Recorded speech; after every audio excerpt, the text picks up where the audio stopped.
मेरी दुनिया उजाड़ दी, मुझे उजाड़ दिया, मुझे तो जीते जी मार दिया।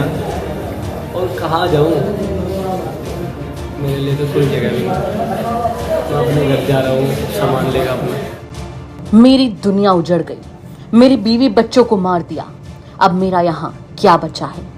ये लफ्ज बागपत के गांगनौली की बड़ी मस्जिद की दीवारों से टकरा कर गूंज रहे हैं। वो लफ्ज एक ऐसे मुफ्ती के हैं जिसकी जिंदगी चंद पलों में राख हो गई।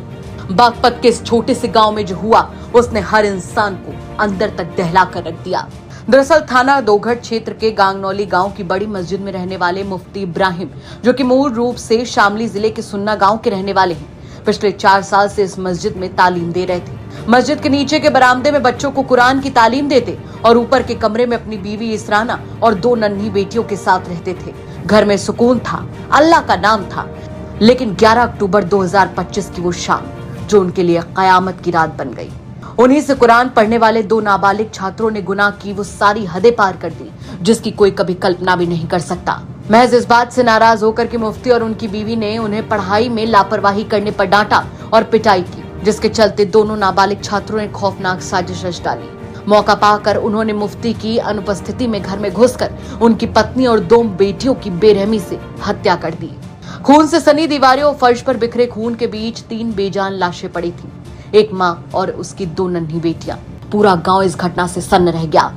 पुलिस ने दोनों नाबालिग आरोपियों को हिरासत में लेकर वारदात का खुलासा कर दिया, लेकिन जो चला गया वो वापस नहीं आने वाला था। मुफ्ती इब्राहिम की आंखें सूख चुकी थी। वो बस एक ही बात दोहरा रहे थे कि अब यहाँ कुछ नहीं बचा मेरे लिए, सब कुछ उजड़ गया है। इन आखिरी शब्दों के साथ मुफ्ती इब्राहिम ने मस्जिद और गांव दोनों छोड़ दिया। मामला ये है, मेरी बीवी को और मेरी 2 बच्चों को मार दिया गया, कत्ल कर दिया गया। मेरी दुनिया उजाड़ दी, मुझे उजाड़ दिया, मुझे तो जीते जी मार दिया।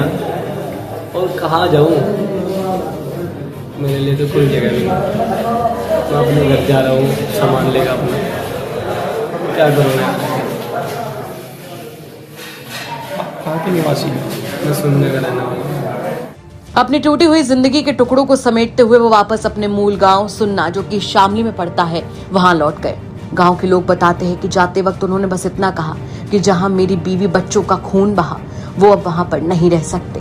गांव के लोग आज भी खामोश हैं। मस्जिद का बरामदा वीरान पड़ा है, बच्चों की तालीम बंद है और मुफ्ती पलायन कर गए, लेकिन अपने पीछे छोड़ गए हैं अपनी बीवी और 2 मासूम बच्चियों के खून से सनी दीवारें।